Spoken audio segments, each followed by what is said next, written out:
আজি মই এটা বিশেষ কথা এটা লৈ আহিছোঁ, কাৰণ তেজ গৰম হৈ আছে এতিয়াও, অকল মোৰ বুলি নহয় সকলো অসমবাসী তেজ গৰম হৈ আছে।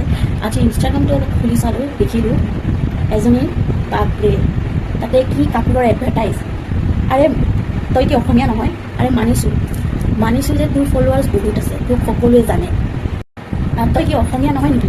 যদি অসমীয়া নহয় তেনেহ'লে অসমৰ পৰা গুচি যা, কাৰণ জুবিন দা নোহোৱা হৈছে, তোৰ কি অলপো দুখ নাই? আমাক ন্যায় লাগে। কি ভিডিঅ' কৰিব লাগে এইবোৰ কাপোৰৰ এডভাৰটাইজ কি কাৰণত কৰিব লাগে মই বুজি নাপাওঁ। তই কি নিজকে কি বুলি ভাব? তই কি অসমীয়া নহয় নেকি? মই আজি নাম নকওঁ, কাৰণ নামটো মই ক'ব নোৱাৰোঁ, আৰু গম পাব কাক কৈছোঁ কাক কোৱা নাই, এইটো বাৰু পাছৰ কথা। তো সেইটোৱে যে আৰে অলপ কমচে কম জুবিন দাৰ কথাটো ভাব। সকলো অসমবাসী আজি 3 দিন 5 দিন ধৰি কষ্টত দিনে ৰাতি কান্দি আছে জুবিন গাৰ্গক লাগিব কাৰণে।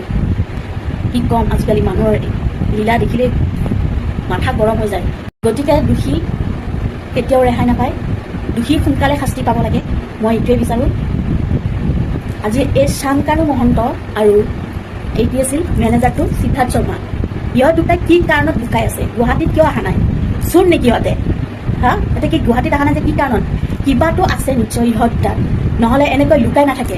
আৰু এটা কথা, যিসকল কামত মানে কি গতানুগতিকভাৱে নিজৰ কামত ব্যস্ত হৈ আছে, বাৰু জানিছোঁ, কিন্তু নিজৰ কামত ব্যস্ত হয় আমাৰ মৰমৰ জুবিন দাক আপোনালোকে কোনোৱে যাতে পাহৰি নাযায়, সদায় এইটো মনত ৰাখিব। সকলো অসমবাসীৰ কাৰণে এইটোৱে অনুৰোধ মই জনাইছোঁ, যাতে কোনোৱে নিজৰ গতানুগতিক আৰু নিজৰ কামক লৈ ব্যস্ত হয় কেতিয়াও জুবিন দাক